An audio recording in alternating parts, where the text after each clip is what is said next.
Bien, bonjour tout le monde. Je vais laisser un peu les gens rentrer. Bienvenue à cette conférence qui a pour titre Les secrets mathématiques de ChatGPT.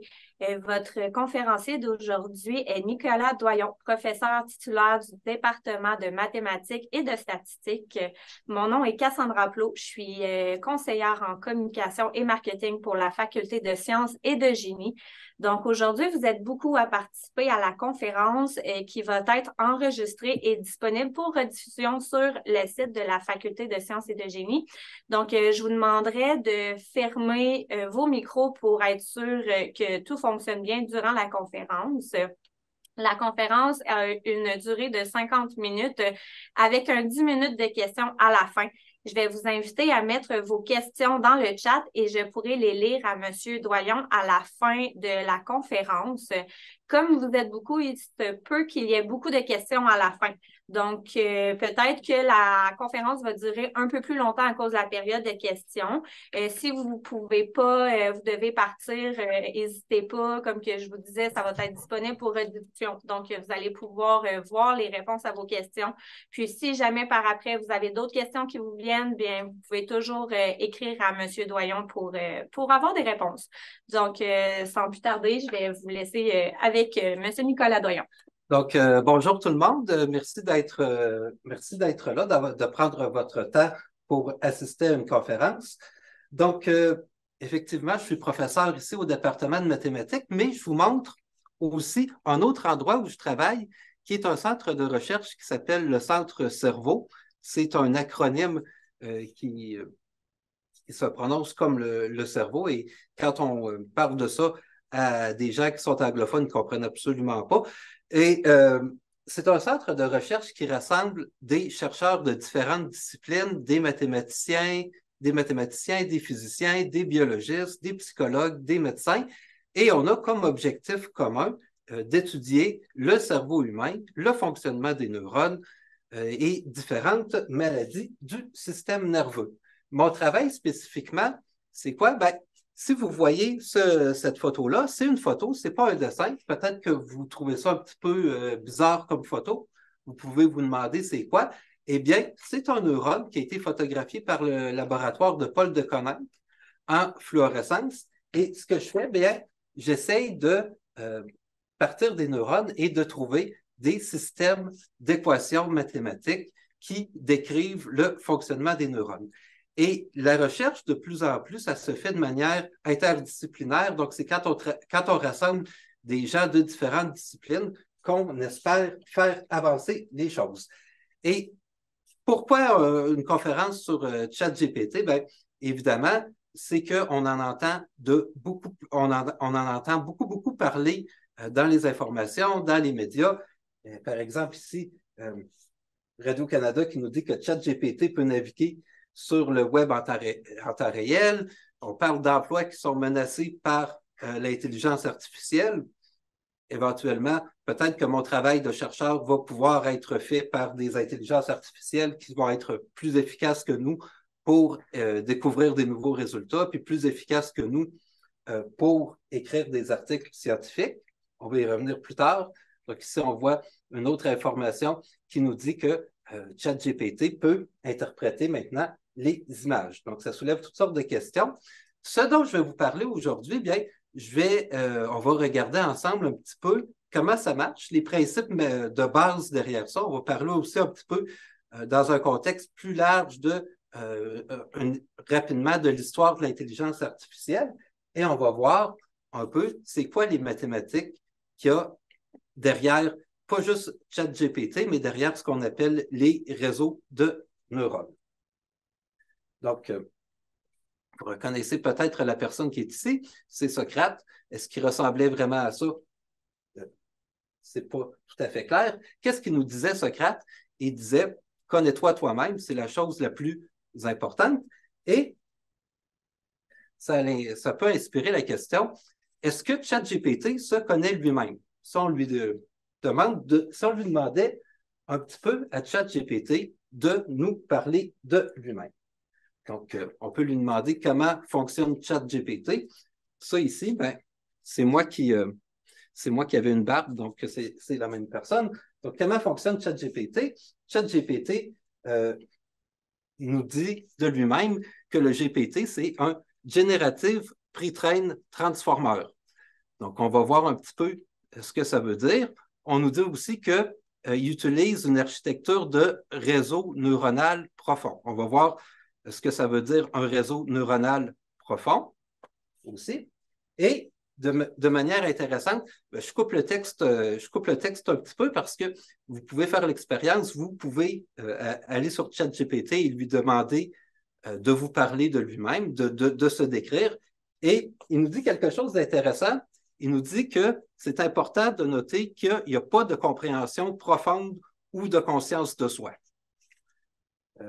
On va voir un petit peu qu'est-ce que ça veut dire exactement, mais il nous dit que les réponses sont basées uniquement sur des probabilités statistiques des mots et des phrases. Et c'est là que ça devient un petit peu intéressant pour un mathématicien, c'est de voir comment ces probabilités statistiques-là sont générées. On va essayer de se démêler un petit peu dans les termes intelligence artificielle, apprentissage automatique, apprentissage profond, réseau de neurones. Bien, tout ça, c'est lié, mais il y a quand même des nuances. Ça ne veut pas dire exactement la même chose. On va essayer de se démêler entre tout ça tranquillement. Ici, on voit une ruine parce que je veux remonter dans le passé. Je veux parler de l'intelligence artificielle avant, évidemment. Le passé est relativement récent, mais parler de l'intelligence artificielle qui existait avant qu'on parle d'apprentissage automatique, avant qu'on parle de réseau de neurones artificiels et avant qu'on parle évidemment de ChatGPT ou de tout autre programme du même genre. Donc, l'intelligence artificielle, ça existait avant ça. Et je fais juste une petite parenthèse historique. Vous avez peut-être entendu parler d'Alan Turing, qui est un pionnier de l'intelligence artificielle.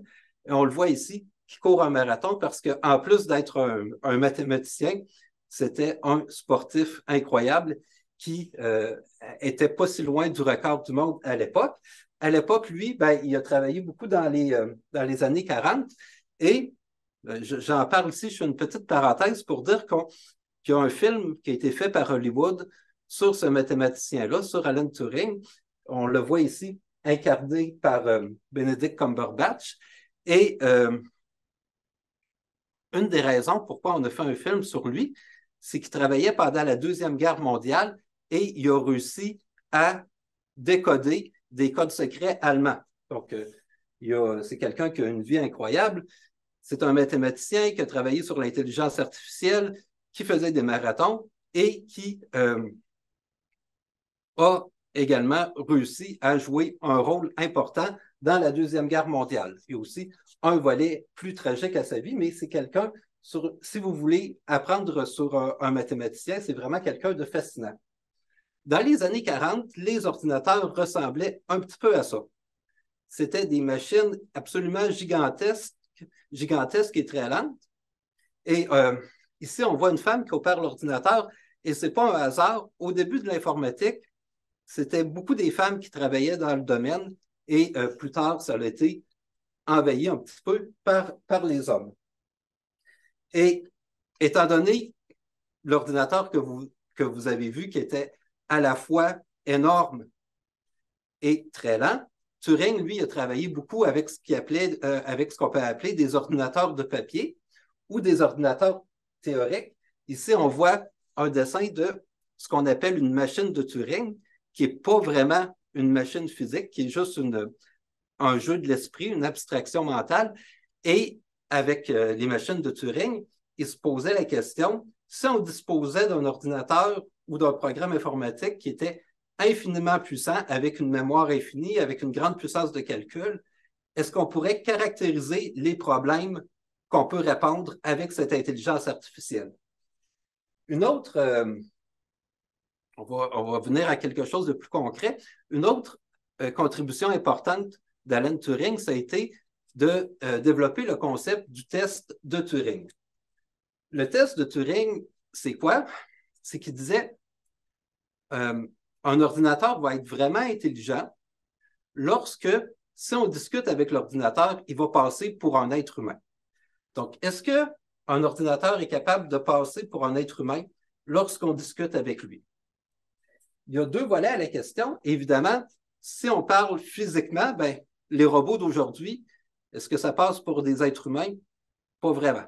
Mais si on regarde au niveau d'un chat, par exemple, est-ce que si on chatte, si on texte avec un logiciel, est-ce qu'on peut distinguer que c'est un logiciel et que ce n'est pas un être humain? Donc, ça, c'est une version du test de Turing. Et il y a un prix qui était offert à celui qui réussit le test de Turing, un prix qu'on appelle le prix Luminaire. Et comment ça fonctionne? C'est que les gens discutent sans savoir, il y a un panel de juges qui discutent sans savoir s'ils discutent avec un être humain ou s'ils discutent avec un ordinateur. Donc, jusqu'en 2019, le prix était offert à un programme qui réussit à tromper un panel de juges. Et un détail qui est curieux, c'est que on a découvert, en faisant ces tests-là, qu'il y a beaucoup d'humains qui passent systématiquement pour des programmes informatiques. Donc, ça nous en a appris aussi sur les êtres humains. Et finalement, pourquoi le prix a cessé d'être offert sous ce format-là en 2019? Ben, c'est parce qu'à ce moment-là, désolé pour l'anglicisme, mais des chatbots réussissaient vraiment à tromper les panels de juges. Et à partir de 2000, le prix est offert pour le chatbot qui est jugé le plus humain. Donc, d'une certaine manière, on peut dire que le test de Turing est réussi, c'est-à-dire que les intelligences artificielles réussissent maintenant à se faire passer pour des êtres humains. Quand on parle de ChatGPT, ben, on parle d'apprentissage automatique, on parle de réseaux de neurones, mais l'intelligence artificielle, ça existait avant tout ça, par exemple dans les années 80 et les années 90. Et qu'est-ce que l'intelligence artificielle était capable de faire avec beaucoup de compétences? C'était de regarder des jeux à tour de rôle et d'être performant dans des jeux de stratégie à tour de rôle. Qu'est-ce que je veux dire par jeu de stratégie à tour de rôle? Ben, par exemple, dans un cas simple, il y aurait le tic-tac-toe, le jeu d'échecs, le jeu de dames et le jeu de Go. Donc, ce que fait l'intelligence artificielle dans ces cas-là, bien, l'ordinateur peut faire un arbre de possibilités. Qu'est-ce que je veux dire par arbre de possibilités? Par exemple, dans un jeu d'échecs, les blancs peuvent faire peut-être 5 coups possibles, et pour chacune de ces possibilités-là, les noirs peuvent faire 5 ou 10 ou 15 coups possibles, etc., etc. Donc, on peut mettre tout ça sur un arbre. Ça fait beaucoup de possibilités. L'ordinateur va ensuite attribuer une valeur aux positions finales sur cet arbre-là. Et ensuite, l'ordinateur va déterminer le meilleur coup en supposant que chaque joueur va jouer le meilleur coup possible. Ici, on a une petite illustration qui montre à quoi pourrait ressembler un arbre partiel pour un jeu d'échecs. Donc, au premier étage de l'arbre, ben, les blancs peuvent faire 3 coups différents et ensuite, pour chacun des cas, les noirs, ben, on voit aussi 3 possibilités. Évidemment, cet arbre-là est très, très, très partiel. Pourquoi? Ben parce que dans la réalité, dans une partie d'échecs, au bout de 5 ou 6 coups, le nombre de possibilités, c'est plusieurs milliards. Donc, on ne pourrait pas illustrer un arbre au complet. Et je vous ai dit que l'ordinateur attribuait une valeur aux positions finales. Bien, comment on peut attribuer ces valeurs-là? Par exemple, on peut dire que la dame vaut 10 points et chaque pièce vaut un nombre de points différents. En pratique, l'ordinateur va aussi prendre d'autres facteurs que la valeur des pièces. Et ce qui fait la force des ordinateurs dans ce contexte-là, ben, c'est un petit peu la puissance de calcul brut que les êtres humains ne possèdent pas. C'est-à-dire qu'un ordinateur peut, lui, évaluer des millions de possibilités par seconde. Donc, évidemment, il n'y a aucun être humain, même les champions du monde aux échecs, ne sont pas capables de regarder des millions de coups possibles. Et est-ce que cette approche-là, ça fonctionne? De juste y aller assez bêtement, de faire un arbre gigantesque de possibilités, puis de fouiller parmi tout ce qui est possible? Bien, dans un sens, oui. Ça fait déjà un certain temps, mais en 1997, le champion du monde à l'époque, Garry Kasparov, qui était considéré à ce moment-là comme le meilleur joueur de tous les temps, a été battu par un ordinateur. La personne que vous voyez à droite, ben, c'est pas quelqu'un qui joue vraiment. Il fait seulement déplacer les pièces selon ce que l'ordinateur lui dit. Et à l'époque, ça l'a fait désolé encore pour l'anglicisme, mais ça l'a fait un gros buzz médiatique. Il y avait même Garry Kasparov, il y avait des publicités de lui au Super Bowl dans lesquelles les machines se rebellaient contre Garry Kasparov. Donc, à l'époque, c'était un gros événement. Et ici, on voit que la machine a battu l'être humain. Donc, ça marche pour le jeu d'échecs, cette approche-là, qui est d'y aller d'un petit peu par la force brute, c'est-à-dire de regarder des millions et des millions de possibilités. Mais c'est quand même limité comme approche. Parce que je ne sais pas si vous connaissez ce jeu-là, mais c'est un jeu qu'on appelle le jeu de Go. Alors là, en fonctionnant par un arbre de fouilles, en regardant toutes les possibilités de coups, un ordinateur n'a jamais réussi à être bon au jeu de Go. Pourquoi? Bien, un jeu d'échecs, c'est 8 par 8. Un jeu de Go, c'est 19 par 19. C'est beaucoup plus grand. Le nombre de coups possibles à chaque coup, le nombre de possibilités est beaucoup, beaucoup, beaucoup plus grand. Donc, l'arbre de fouilles, pour qu'il soit capable de trouver des bons coups, bien, ça prendrait une taille d'arbre. Il faudrait que l'ordinateur regarde un nombre de possibilités qui est trop grand. Même pour un ordinateur super puissant, c'est une approche qui n'a jamais fonctionné pour le jeu de Go. Parce que le nombre de possibilités est trop grand. Et là, il y a des gens en intelligence artificielle qui se sont dit, c'est beau tout ça, oui, l'intelligence artificielle peut faire certaines choses, mais ça ne ressemble pas du tout à la façon dont on pense. Il n'y a aucun être humain qui va penser comme ça, qui va regarder des millions de possibilités par seconde. Pourtant, les humains, on est capable de faire des choses. Donc, une question qu'on peut se poser, c'est, et c'est là un petit peu c'est là un petit peu où je travaille, c'est-à-dire que moi, je regarde le fonctionnement des neurones humains et on peut se demander comment on peut s'inspirer du fonctionnement du cerveau et des neurones humains pour améliorer l'intelligence artificielle. Mais avant de répondre à ça, bien évidemment, si on veut s'inspirer du cerveau pour améliorer l'intelligence artificielle, il faut un petit peu comprendre comment fonctionne le cerveau lui-même. Et évidemment, l'unité de base du cerveau, qu'est-ce qui fait fonctionner le cerveau? Ben, c'est nos neurones. C'est un mot qu'on entend beaucoup. Et l'homme qu'on voit ici, qui s'appelle Ramón y Cajal, c'est un des premiers à avoir étudié les neurones humains. On voit ces microscopes qui sont ici. Et, ben, encore une fois, je fais un petit détour, mais à l'époque, il n'y avait pas de plaque photographique. Donc, en plus d'être un scientifique biologiste très compétent, c'était aussi quelqu'un qui avait des talents artistiques. Et on voit ici, c'est des dessins que Ramón y Cajal a fait à partir de ses observations au microscope. Et une petite anecdote, si vous cherchez les dessins de Ramón y Cajal par exemple, sur Amazon, je ne veux pas leur faire de publicité nécessairement, mais vous allez trouver toutes sortes de choses avec ce dessin-là, par exemple des couvertures avec ce motif-là. Et ce qu'on voit ici, bien, on voit différentes formes de neurones parce que nos neurones ne sont pas tous pareils. Ce que vous voyez comme étant des gros points noirs un peu ronds, c'est le cœur de la cellule. On va y revenir tantôt. C'est ce qu'on va appeler le cœur cellulaire. Et on voit qu'à partir de ce cœur cellulaire-là, toutes sortes de fils qui vont relier les neurones les uns aux autres. On va y revenir. OK.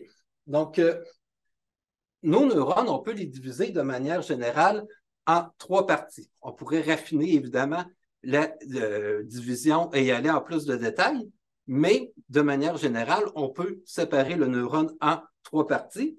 Le soma ici, qui est le cœur de la cellule, ce qu'on appelle le corps cellulaire. On a les dendrites qui sont les petits fils par lesquels le neurone va recevoir de l'information. Et on a ici l'axone. L'axone, c'est un fil un peu plus gros par lequel le neurone va transmettre de l'information vers les neurones suivants. Et par exemple, ce qui se passe quand le neurone reçoit de l'information, on peut ici s'imaginer qu'il y a un signal électrique qui rentre par le dendrite ici. Il ne se passe rien. Il y a un autre signal électrique qui rentre par un autre dendrite. Il ne se passe rien. Les neurones ont cette propriété particulière-là, c'est que quand ils reçoivent un signal électrique, ils ne vont pas réagir. S'ils reçoivent un signal un peu plus fort, ils ne vont pas réagir. Ils reçoivent un signal un peu plus fort, ils ne vont pas réagir du tout. Ils reçoivent un signal un peu plus fort, ils ne réagissent pas. Mais à partir d'un certain seuil, pouf, ils émettent ce qu'on appelle un potentiel d'action. Et le potentiel d'action se propage par l'axone vers les neurones suivants. Et il y a, pour les neurones, c'est un peu simplifié, mais il y a ce qu'on appelle le principe du tout ou rien, c'est-à-dire qu'ils reçoivent un certain niveau de signal, ils ne vont pas répondre, ils ne vont rien dire, et lorsque le signal reçu dépasse un certain seuil, pouf, ils émettent un potentiel d'action qui a toujours à peu près la même forme et la même force. Une autre chose qui est importante dans notre cerveau, évidemment, c'est qu'on apprend.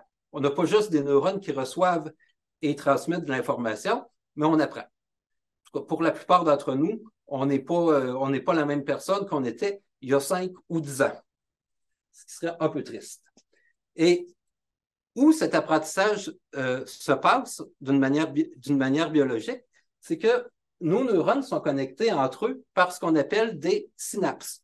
C'est-à-dire que sur l'image qui est ici, qui est vraiment schématisée, le neurone de gauche envoie un signal électrique qui est transmis par la synapse au neurone de droite et le signal va continuer. Les synapses ils ont une mécanique extrêmement complexe qu'on va simplifier vraiment, vraiment au maximum, mais quand le signal électrique se rend jusqu'à l'extrémité de l'axone, il y a des neurotransmetteurs qui sont relâchés, qui sont captés par le neurone suivant et ça redevient un signal électrique. Mais ça, quand on va parler de neurones, de réseaux de neurones artificiels, ça va être vraiment très, très simplifié. Et ce qui est super important pour nous, pour aussi les autres animaux qui ont des neurones comme nous, c'est que la force des neurones, la force des synapses évolue avec le temps. La manière dont la force des synapses, donc la force de connexion, évolue avec le temps, c'est encore une fois assez compliqué, mais de manière très simplifiée, plus une synapse est utilisée et plus elle est utilisée de manière efficace, c'est-à-dire plus la synapse va causer un potentiel d'action dans le neurone suivant, plus la synapse va devenir forte. Et ici, on voit une synapse, ça pourrait ressembler un petit peu à ça. On aurait l'axone en haut avec la terminaison de l'axone, le dendrite ici avec ce qu'on appelle une épine dendritique où l'information est reçue. Et lorsqu'on apprend, notre synapse, on le voit au microscope, la région ici, qui est l'épine dendritique, peut devenir plus grosse, ce qui fait en sorte que la synapse devient plus forte, ce qui fait qu'on change notre manière de penser. Et si je reviens à ce dont je parlais tantôt, l'objectif de l'intelligence artificielle, c'est devenu un petit peu d'imiter les neurones. Et qu'est-ce qu'on veut imiter? On veut imiter ces deux caractéristiques-là. On veut imiter le principe du tout ou rien dont je vous ai parlé et on veut imiter le fait que le poids des synapses va changer avec le temps. Donc, comment on traduit ça mathématiquement, le principe du tout ou rien? Une manière de le faire, c'est d'utiliser la fonction qu'on appelle Heaviside. Donc, c'est une fonction qui vaut 0 jusqu'à temps que l'entrée de la fonction atteigne un certain seuil. Et puis, tout à coup, au lieu de changer, au lieu d'augmenter de manière continue, la fonction passe soudainement de 0 à 1. Donc, on vaut 0 jusqu'à une certaine valeur et on passe soudainement à 1.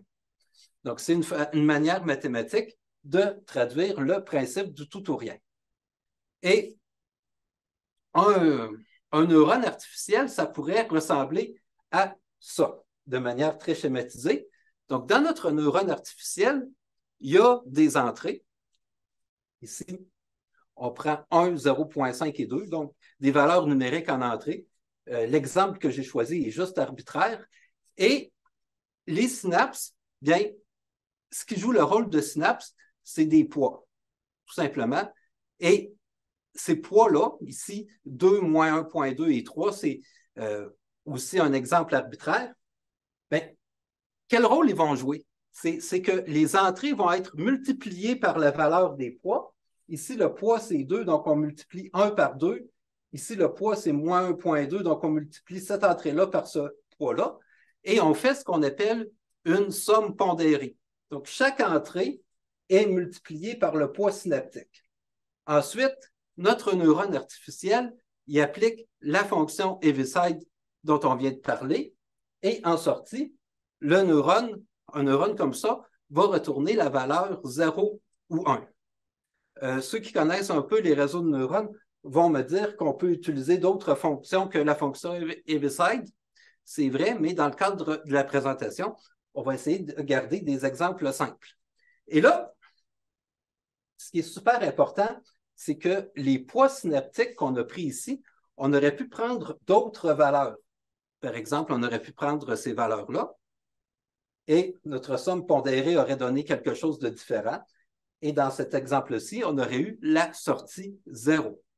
Vous pouvez remarquer que les poids ici peuvent être positifs ou négatifs parce que ça correspondrait à ce qu'on appelle des synapses qui sont excitatrices pour des poids positifs et inhibitrices pour des poids négatifs. Donc, dépendant de la valeur des poids, si on a les poids orange ou les poids verts, on n'aura pas la même valeur en sortie.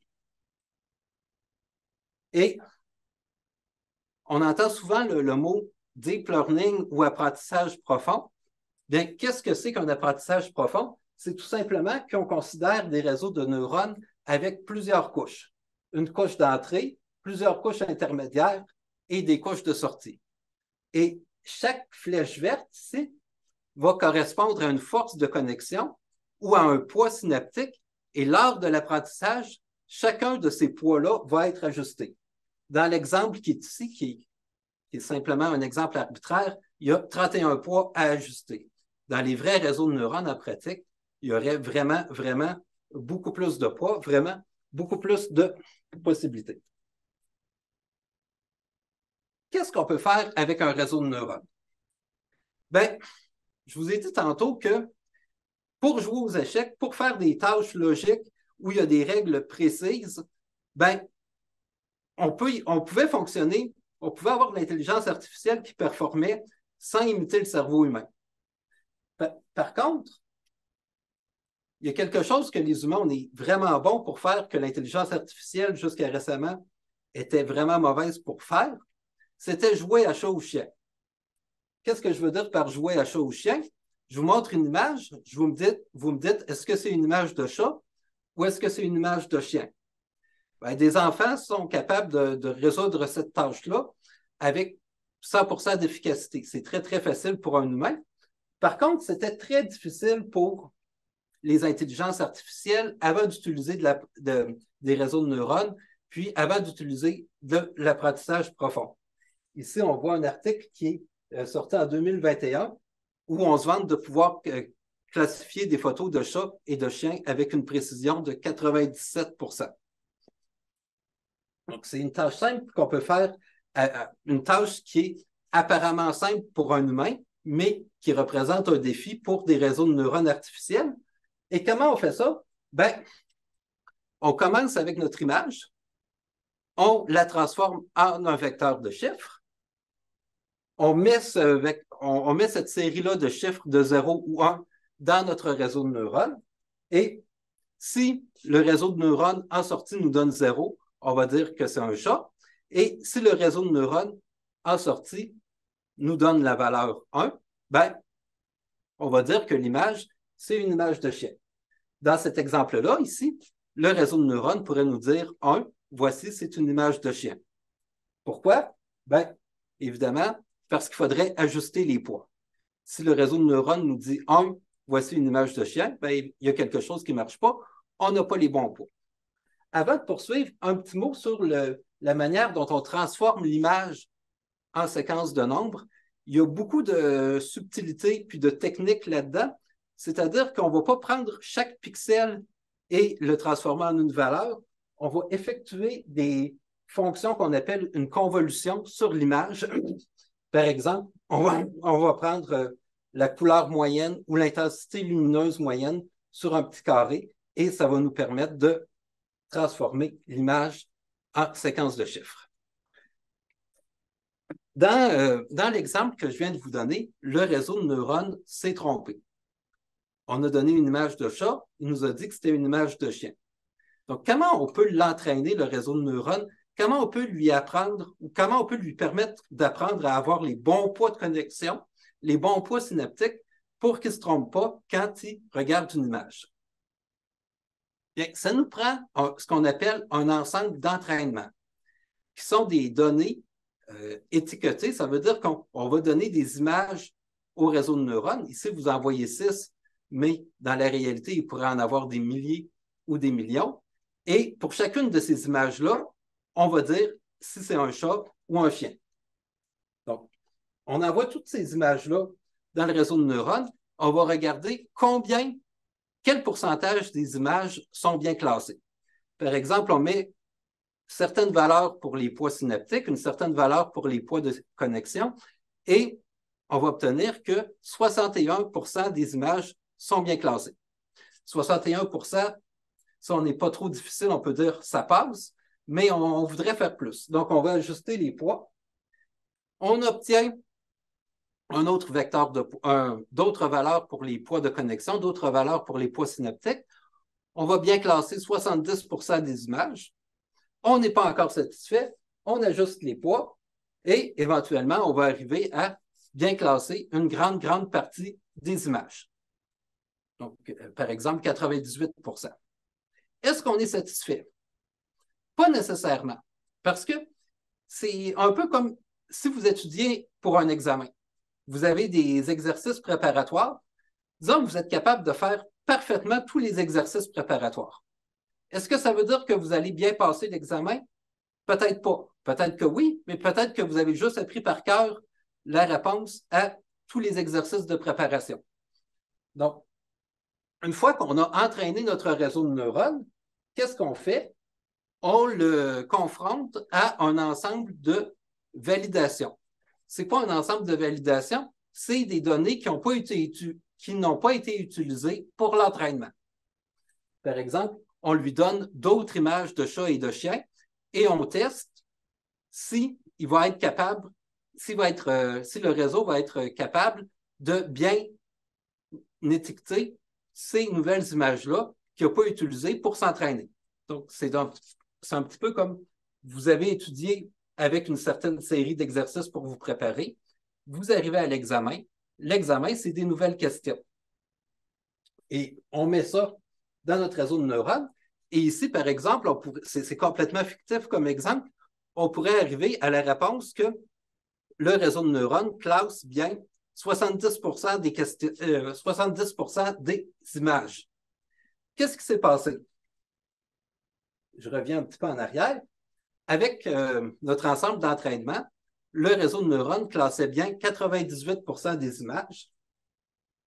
Mais avec notre notre ensemble de validation, la performance baisse, on tombe à 70%.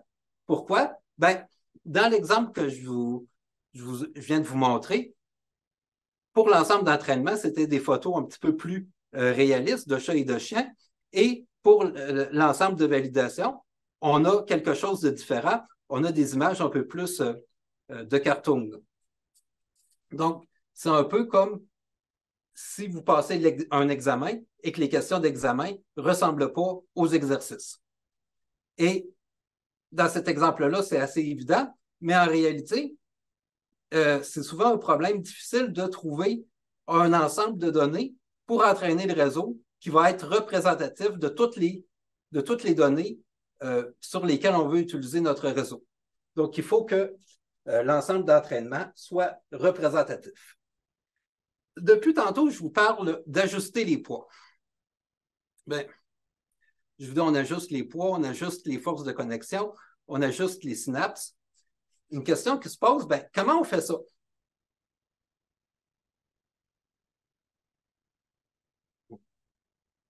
L'image qui est ici, ça illustre un petit peu ce qu'on appelle la méthode de descente du gradient. La méthode de descente du gradient, pourquoi on voit quelqu'un qui se promène sur une montagne? Bien, mathématiquement, c'est l'équivalent de descendre vers le bas d'une montagne le plus rapidement possible. Si jamais vous entendez le mot méthode de descente du gradient, bien, vous pouvez imaginer quelqu'un sur une montagne qui essaie de descendre le plus possible. On va illustrer ça un petit peu rapidement. On va se permettre de faire quelque chose d'un petit peu plus mathématique. On va prendre un exemple simple. On va donner des points sur un plan cartésien, un réseau de neurones très simple, et certains points sont bleus, comme vous le voyez, et certains points sont rouges. Donc, ce qu'on va donner au réseau de neurones artificiels, qui va être un seul neurone, on va simplement donner la position des points, donc les coordonnées x, y, et on va demander au neurone de deviner si le point est rouge ou bleu. Donc, ce que le neurone va faire, il va prendre la valeur de la coordonnée en x, la valeur de la coordonnée en y, il va les multiplier par deux poids de connexion, deux poids synaptiques, et il va nous dire si c'est 0, bien, il va deviner que le point est bleu, et si la réponse est 1, il va deviner que le point est rouge. Donc, ça, c'est la réalité, c'est la vraie valeur de nos points qui sont soit bleus, soit rouges. Par exemple, si on essaye avec des poids qui valent moins 1 et 2, notre petit neurone va bien classer 79% des points. Si on essaye avec d'autres valeurs de poids, par exemple 2 et 2, notre petit neurone va bien classer 73% des points. Une autre valeur, moins 1 et 2,5, le nombre de points bien classés va être de 66%. Et là, vu qu'on a simplement deux poids à ajuster, on est capable de faire une visualisation qui est impossible quand il y a plus de poids. Et qu'est-ce que je veux dire? C'est qu'on peut mettre le premier poids à ajuster sur un axe, le deuxième poids à ajuster sur l'autre axe, et on regarde l'erreur sur l'axe des Z. Et là, ce qu'on veut, on veut trouver l'erreur qui est la plus faible. Donc, si on est ici, par exemple, on s'aperçoit que l'erreur descend dans cette direction-là, donc on va ajuster les poids vers cette direction-là. Si on est ici, l'erreur descend comme ça, donc on va ajuster les poids dans cette direction-là et dans cette direction-là. Donc ça, c'est le principe très, très général de ce qu'on appelle la descente de gradient qui permet à un réseau de neurones d'ajuster ses poids. Dans la réalité, le nombre de paramètres à ajuster, c'est plusieurs millions, voire plusieurs milliards. Donc, même si on applique le même principe, le visualiser, ça devient impossible parce que, par exemple, moi, je ne suis pas capable de visualiser les choses quand il y a plus que 3 dimensions. Si on revient à ChatGPT, ce qu'il va faire, ben, il va prendre la question qu'on lui pose, il la transforme en séquence de nombres, il met cette séquence de nombres-là dans un réseau de neurones. Ben, le réseau de neurones va nous donner une sortie qui va être également une séquence de nombres et ensuite, il va transformer cette séquence de nombres-là en réponse qu'on peut lire. Le G de ChatGPT, on en a parlé au tout début, ben, c'est générative, c'est parce que c'est un programme qui fait de la génération de texte. Et l'exemple le plus simple de ça, c'est que si je vous donne une lettre, un mot ou un groupe de mots, est-ce que vous pouvez deviner ce qui suit? Donc, c'est l'exemple le plus simple de génération. Par exemple, si je vous dis bonne, qu'est-ce qui vient après?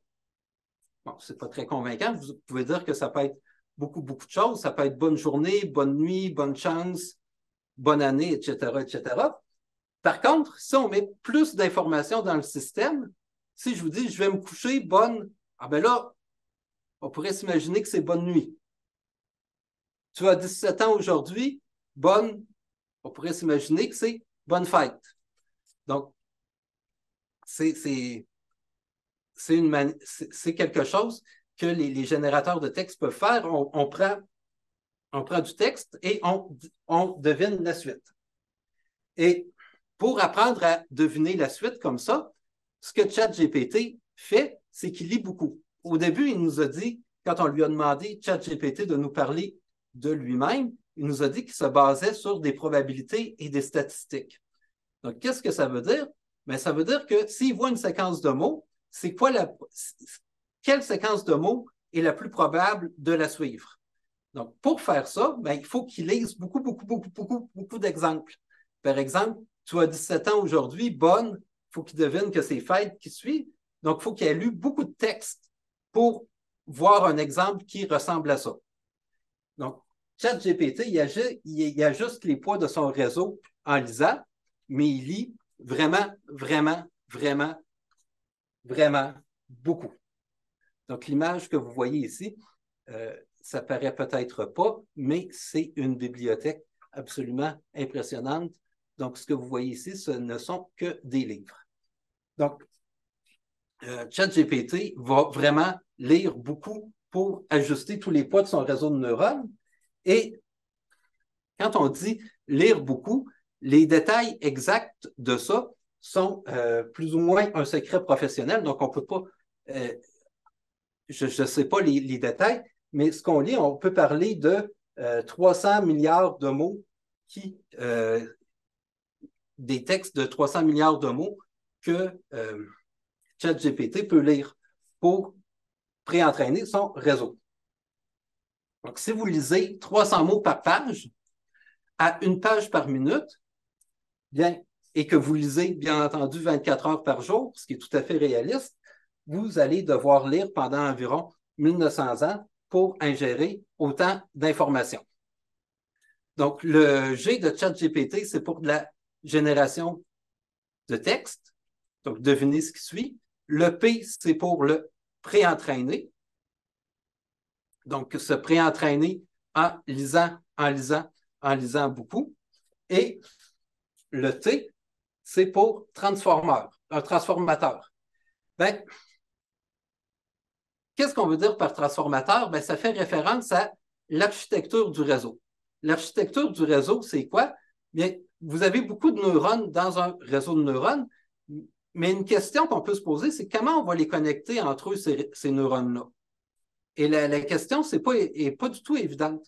Si on connecte les neurones entre eux un peu n'importe comment de manière aléatoire, le résultat qu'on va obtenir va être très, très mauvais. Donc, dans les petits exemples que je vous ai montrés jusqu'à maintenant, notre réseau de neurones était divisé en couches. Il y avait une couche d'entrée, le signal était envoyé aux neurones de la couche suivante, le signal était ensuite envoyé aux neurones de la couche suivante, etc., jusqu'à la couche de sortie. Mais il y a des chercheurs qui ont développé ce qu'on appelle des réseaux de neurones récursifs. Donc, c'est-à-dire que le signal va se projeter vers les couches suivantes du réseau de neurones, mais il va aussi avoir des boucles de rétroaction à l'intérieur du réseau de neurones. Donc, notre signal, il avance comme ça, mais il y a aussi des boucles qui refait revenir le signal en arrière. Et ça pose plusieurs difficultés techniques, mais ça rend nos réseaux de neurones beaucoup, beaucoup plus performants. Donc, ça, c'est un premier ingrédient dans l'architecture du réseau. Et ce qu'on appelle un réseau transformeur, c'est un réseau qui va avoir une architecture qui ressemble un petit peu à ça. Donc l'idée, c'est juste de présenter que veulent dire les lettres de GPT. Une question qu'on peut se poser, c'est combien il y a de neurones dans le réseau, combien il y a de poids ou de connexions à ajuster. Bien, on voit un tableau ici où on voit qu'il y a des versions de ChatGPT où il y a 175 milliards de paramètres à ajuster avec 96 couches de neurones dans le réseau. Et on peut parler, encore une fois, les chiffres exacts ne sont pas connus. En fait, c'est connu par les gens qui travaillent pour OpenAI, mais pas par moi. On peut parler de 60 à 80 milliards de neurones, de 96 couches dans le réseau, de 175 milliards de poids à ajuster. Et ce qu'on peut se poser comme question, qui est un peu angoissant, c'est comment ça se compare au cerveau humain? Bien, dans notre cerveau humain, il y a environ 85 milliards de neurones. Donc, évidemment, la comparaison est un peu boiteuse parce que nos neurones, ce n'est pas exactement la même chose que des neurones artificiels, mais on tombe dans à peu près le même ordre de grandeur. Et une question qu'on peut se poser, c'est comment on explique qu'il y a une montée aussi rapide récemment de l'intelligence artificielle ou de la capacité de ChatGPT? Bien, je le vois un petit peu comme un triangle dont les trois sommets sont importants. Il y a trois choses qui expliquent la montée en force de l'intelligence artificielle. D'abord, les ordinateurs et les supercalculateurs, la puissance brute des ordinateurs a beaucoup augmenté. Ensuite, ce qui est important, ce n'est pas juste d'avoir un gros réseau de neurones, c'est de pouvoir l'entraîner sur un grand ensemble de données, des données de qualité et de quantité.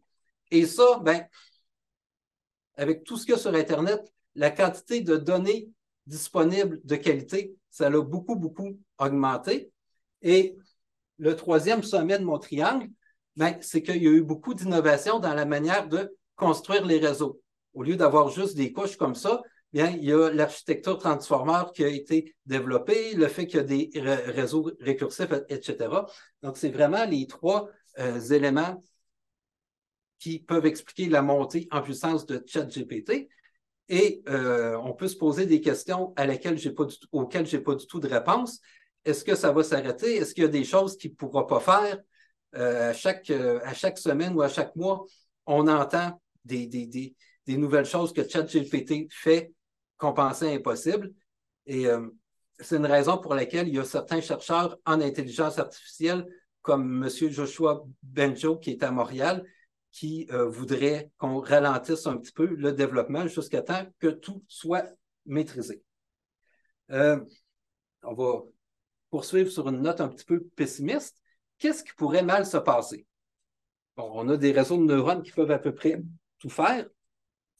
Si on voit quelqu'un qui n'est pas installé vraiment, vraiment super bien pour réparer sa voiture, et ça ressemble peut-être à ce qu'on fait, bien, évidemment, on peut se dire qu'il y a des étudiants qui peuvent utiliser ChatGPT pour tricher. Il y a récemment eu une grève à Hollywood, une grève des auteurs à Hollywood, et une chose qu'ils demandaient, c'est que de limiter l'utilisation de l'intelligence artificielle pour écrire des scénarios de films. Donc, si vous écoutez des films, des fois, on peut se poser la question, est-ce que ça a été écrit par des enfants ou est-ce que ça a été écrit par une intelligence artificielle? Mais c'est quelque chose qui inquiète vraiment, vraiment les auteurs. Il y a d'autres problèmes auxquels on pense peut-être pas, qui sont peut-être moins évidents par rapport à l'utilisation de l'intelligence artificielle. Par exemple, ChatGPT apprend en lisant ce que les humains écrivent sur Internet. Est-ce que ça peut poser problème? On pourrait penser que oui. Par exemple, on voit un article dans Québec Science qui parle de vaincre les biais de l'intelligence artificielle. Qu'est-ce qu'on veut dire par là? Bien, la dame ici, qui s'appelle Joy Buolamwini, ben, elle a fait un article qui a été, c'est une très bonne chercheure qui a fait un article qui a été très cité, dans lequel elle a observé quoi? Elle a observé que l'intelligence artificielle qui fait de la reconnaissance faciale, par exemple, vous voyez une image et l'intelligence artificielle doit identifier la personne, bien, ce qu'elle a observé et mesuré, c'est que les intelligences artificielles qui faisaient ça étaient beaucoup plus performantes pour reconnaître les visages d'hommes blancs que reconnaître les visages de femmes ou reconnaître les visages de personnes de couleur. Donc, pourquoi? Ben, c'est lié, ou ça semble lié à la base de données qui est utilisée pour entraîner le réseau de neurones, qui est une base de données qui est elle-même biaisée, ou qui peut avoir plus de visages d'hommes blancs que de visages de personnes de couleur. Donc, c'est quelque chose qui surprend un peu les gens, parce qu'on se disait, ben, une intelligence artificielle, c'est neutre, ça ne peut pas être raciste, ça ne peut pas être sexiste, mais en réalité, oui, parce que ça l'hérite de nos défauts qui sont présents dans les bases de données. Un autre exemple de ça, si vous allez voir sur DeepL, qui est un traducteur qui utilise un peu les mêmes principes que ChatGPT, mais pour faire de la traduction, si je demande de traduire « elle lit » en hongrois, bon, ça va nous donner quelque chose que je n'essayerai pas de prononcer, mais si on reprend la traduction du hongrois pour retourner au français, bien, elle lit va être traduit en hongrois et la traduction hongroise va nous redonner il lit. Pourquoi? Parce que statistiquement, si vous lisez des textes, avant le verbe lit, ou lire un livre, c'est souvent quelqu'un de masculin qui lit le livre. Donc, elle lit va être devenu il lit. Parce que le fait que c'est souvent dans la base de données, dans les textes qui sont lus par le réseau, bien, il y a une espèce de biais par rapport au fait que les hommes liraient plus souvent. Un autre problème auquel on ne pense pas beaucoup, c'est que il y a un article qui disait chaque fois que vous parlez à ChatGPT, ChatGPT boit 500 millilitres d'eau. Ça peut sembler absurde parce que vous vous dites ChatGPT ne boit pas d'eau. Évidemment, c'est un peu une image, mais quand il y a des supercalculateurs, il faut les refroidir et il faut prendre de l'eau. Donc, ça consomme de l'eau qui est quelque chose qui va être malheureusement de plus en plus rare. Et une autre façon de voir le problème, c'est que l'intelligence artificielle va bientôt consommer autant d'électricité qu'un pays au complet, si on veut. Donc, c'est pas. On pourrait penser que vu que c'est virtuel, ça n'a pas d'impact sur l'environnement, mais l'énergie qui est consommée par les supercalculateurs et les centres de données, ça devient énorme. Et là, encore une fois, il y a des chercheurs qui veulent s'inspirer du cerveau humain pour réduire la quantité d'énergie qui est consommée par l'intelligence artificielle. Et c'est quoi l'idée derrière ça? C'est que notre cerveau humain dépense relativement très, très, très peu d'énergie. On est quand même un calculateur assez efficace, mais on consomme seulement 20 watts d'énergie pour notre cerveau. Le corps humain au complet, on peut dire qu'on consomme 100 watts. Notre cerveau, c'est seulement 20 watts. Donc, il y a beaucoup de mécanismes dans nos neurones qui nous permettent d'économiser l'énergie et on se demande, est-ce qu'on pourrait utiliser ces mécanismes-là pour permettre à l'intelligence artificielle d'économiser l'énergie? Je pense que je suis à peu près dans les temps. Oui. Donc, je vous remercie beaucoup, beaucoup, beaucoup d'avoir été là et je vous souhaite, en fait, je vais répondre à vos questions. Oui, on a une première question. Oui. Si ChatGPT apprend de ce qu'il lit sur Internet, comment traite-t-il les fake news? Est-ce qu'il les propage?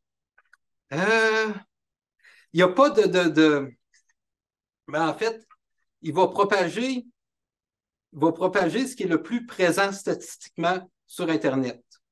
Donc, pas nécessairement sur Internet en général, mais il va propager l'information qui est la plus statistiquement présente dans sa base de données. Donc, si une fake news devient répétée plus souvent qu'une nouvelle réelle, à ce moment-là, ça pourrait être propagé par ChatGPT. Et c'est un problème qu'il n'y a pas vraiment de manière de distinguer la vraie et la fausse information.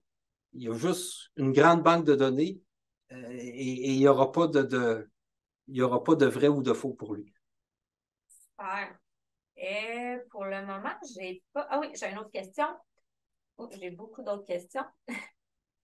Est-ce que tu crois que la conscience peut émerger de réseaux de neurones artificiels? Hey, je réponds comme un mathématicien. C'est que en fait, il y a deux choses. une difficulté, c'est de définir la conscience de manière mesurable. Il faudrait, avoir un test qui nous permettrait de dire est-ce qu'un réseau de neurones artificiels est conscient? Parce que si on lui demande est-ce que tu es conscient, puis qu'il nous répond oui ou non, ça veut pas dire grand-chose. Il y a des articles là-dessus qui expliquent que la conscience, ça serait relié à la réduction de dimensionnalité de l'information, mais c'est des choses que je trouve assez compliquées. Mais pour une réponse très, très brève à la question, je ne saurais pas. Il faudrait vraiment définir ce qu'on veut dire par conscience d'une manière qu'on peut vérifier. Puis ça, je ne sais pas, ça serait quoi un bon test. Super. Prochaine question. Est-ce que ChatGPT lit les conversations sur Facebook? Si oui, va-t-il chercher à avoir des likes, en guillemets, pour se montrer sur son meilleur jour, un peu comme qu'est-ce que les humains feraient? Je ne sais pas exactement ce qu'il y a dans sa base de données. Je ne sais pas si ça inclut des conversations Facebook, mais ma compréhension, c'est que ChatGPT, il y a les poids de son réseau, ils sont fixés jusqu'à temps que la nouvelle version, jusqu'à temps que ChatGPT 4 sorte, ben, il est figé. Donc, c'est-à-dire qu'il ne changera pas, il ne s'adaptera pas pour aller chercher des likes, ce n'est pas son objectif. Par contre, les likes qu'il voudrait aller chercher peut-être dans la prochaine version, je ne sais pas si vous êtes déjà allé sur ChatGPT, quand il répond, on peut mettre un pouce par en haut ou un pouce par en bas, selon si on est content de sa réponse ou pas. Là, il va peut-être chercher dans sa prochaine version à maximiser le nombre de pouces par en haut. Mais il ne va pas agir, je ne pense pas qu'il soit sur Facebook en tant que tel. Super. Avec les textes générés par l'intelligence artificielle, n'y a-t-il pas de contamination des données avec le temps? Ça, c'est une bonne question. C'est vrai parce que l'intelligence artificielle va générer des données, puis là, il va reprendre ça dans ses données pour apprendre. Il est possible que les données d'entraînement, ça inclut du texte généré par l'intelligence artificielle. Là, vous parlez de contamination. Qu'est-ce que ça va avoir comme impact? Je ne sais pas. C'est des bonnes questions. C'est le genre de préoccupation pour lequel il y a des chercheurs qui demandent, j'ai entendu le mot moratoire, donc une pause sur le développement de l'intelligence artificielle parce qu'il y a des sujets comme ça qu'on n'est pas capable de comprendre. Est-ce que vous savez s'il y a une différence entre ChatGPT 3 et ChatGPT 4? Oui, en fait, qu'il y ait une différence. Oui, ChatGPT 4 va avoir beaucoup plus de neurones, beaucoup plus de poids, il va être beaucoup plus gros, une plus grosse base de données. Devrait-on arrêter de mettre en libre accès nos articles et travail utilisés à des fins commerciales et en combinaison avec beaucoup d'informations fausses? Est-ce qu'on devrait arrêter de... Peut-être. C'est difficile d'arrêter de mettre les choses en libre accès. La réponse est peut-être, mais je ne vois pas comment la tendance est plutôt que tout devient plus accessible. Donc, je ne saurais pas comment le faire, mais peut-être oui. Est-ce qu'il y a une façon de sécuriser un agent conversationnel qui serait installé sur un appareil mobile? Je ne sais pas. OK. Désolé. Désolé vraiment, mais je ne sais pas. Y a-t-il des ententes mondiales pour les règlements et façons de bien faire? Je non, c'est ça, moi non plus. Je crois que c'est en discussion, mais mondial, c'est compliqué. On ne semble pas se diriger vers une période d'harmonie mondiale, donc c'est pas. Il faudrait, mais je pense que c'est pas facile. OK. Puis est-ce que vous savez s'il y aurait un pays qui serait plus développé qu'un autre à ce niveau-là pour ChatGPT? En intelligence artificielle en général, les États-Unis sont forts. La Chine, l'Inde sont de plus en plus forts aussi. Puis, est-ce qu'il y aurait une différence visible d'être capable de différencier un texte qui a été généré par ChatGPT ou qui a été produit par un humain? Pas à ma connaissance. Oui, hein. Pas à ma connaissance. Et ça va être de plus en plus difficile. Est-ce qu'il y a une intelligence artificielle qui pourrait un jour s'apprendre à elle-même? Il n'y a il y a pas de raison euh, pour lesquelles ça se pourrait pas.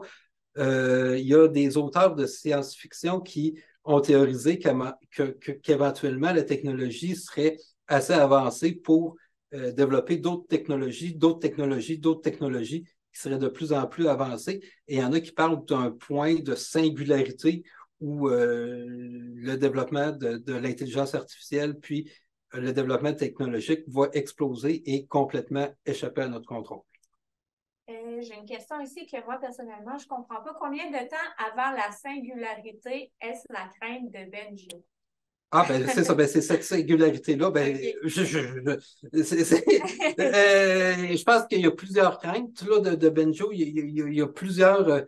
Il y a des craintes qui sont même très, très. Qu'est-ce qu'on fait avec les. Il y a des craintes pour les emplois. Il y a des craintes par rapport au fait qu'on ne pourra pas distinguer ce qui est vrai de faux. Il y a toutes sortes de craintes à y avoir. La singularité, si quelqu'un avait une réponse à cette question-là, quand est-ce que ça va arriver, ou si ça va arriver, ben, euh, cette personne-là va devenir très, très célèbre et très puissante, mais je n'aurai pas la réponse. Selon toi, est-ce que tu penses que le rôle de professeur pourrait être remplacé par des chatbots? Euh, le rôle, en partie, en partie, puis peut-être, je ne sais pas, peut-être pas des chatbots en tant que tels, mais on pourrait imaginer, par exemple, en mathématiques, pour les enfants, des enfants qui font des problèmes mathématiques en ligne ou sur une application et que l'intelligence artificielle fournirait des conseils ou des nouveaux problèmes qui seraient optimaux pour lui permettre d'apprendre. Il y a un site d'échecs en ligne, chess.com, où on joue nos parties, puis après, il va lui-même, il y a une espèce de professeur virtuel qui va dire, tu as fait telle erreur, telle erreur, telle erreur, telle erreur, va lire telle chose pour t'entraîner, va lire telle chose pour t'entraîner. On pourrait imaginer le même principe pour l'apprentissage des mathématiques. Toutefois, il y a quand même un aspect de motivation que si tu ne vois pas d'être humain, jamais, c'est dur de te motiver à apprendre quelque chose, selon moi. Y a-t-il des grands modèles mathématiques qui commencent à s'imposer dans l'intelligence artificielle? Des grands modèles mathématiques, ben, je dirais, je ne sais pas si c'est vraiment la réponse à la question, mais je dirais que les mathématiques un peu théoriques ou la grande compréhension mathématique est un peu derrière, est un peu de retard, c'est-à-dire que on voit que l'intelligence artificielle est capable de faire toutes sortes de choses, mais on n'a pas de, on a peu, j'allais dire on n'a pas, mais à ma connaissance, on a peu de grandes théories mathématiques qui expliquent ce qu'une intelligence artificielle est capable de faire en fonction de son architecture. Selon toi, si tu as des enfants, est-ce que tu serais porté à plus les encourager à aller étudier dans des domaines techniques afin de prévenir la perte d'emploi potentielle dans les domaines plus intellectuels? C'est-à-dire que j'en ai un, puis, mais c'est très, très personnel. Je l'encourage à aller dans le domaine de la santé parce qu'il est super bon pour s'occuper des gens, puis d'être sensible aux autres, puis très habile sur le plan humain. Euh, c'est dur à dire.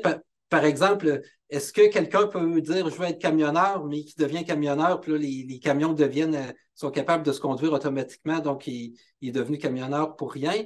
Si quelqu'un devient programmeur, par exemple, peut-être que les programmeurs, il y a une partie du travail de programmeur qui va être remplacée par de l'intelligence artificielle, donc ça ne donne rien d'étudier en informatique. Mais ça, c'est dur, c'est dur à prévoir parce que à quoi ça va ressembler dans 5 ans, je n'ai aucune idée.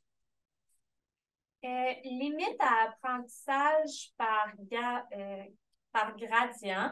Par exemple, méthode quantique apprentissage. Limite, je ne suis pas sûr de comprendre la question, mais l'apprentissage par descente de gradient, ça a des limites quand, dans l'exemple un petit peu très, très simple qu'on a vu, il y avait juste un creux, donc on descend vers le creux, on va tomber vers le bon minimum. Mais quand on est dans une grande, grande dimension, puis qu'il y a plusieurs petits creux, ben là, l'apprentissage par descente de gradient, ça devient difficile.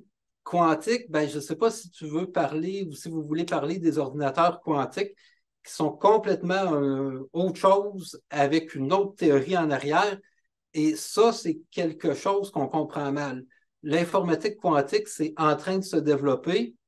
Pour l'instant, les applications sont relativement limitées, selon ma compréhension, mais le quantique offrirait, d'un point de vue théorique, un potentiel absolument énorme, mais ma compréhension, c'est que pour l'instant, il y a encore beaucoup de problèmes techniques à régler.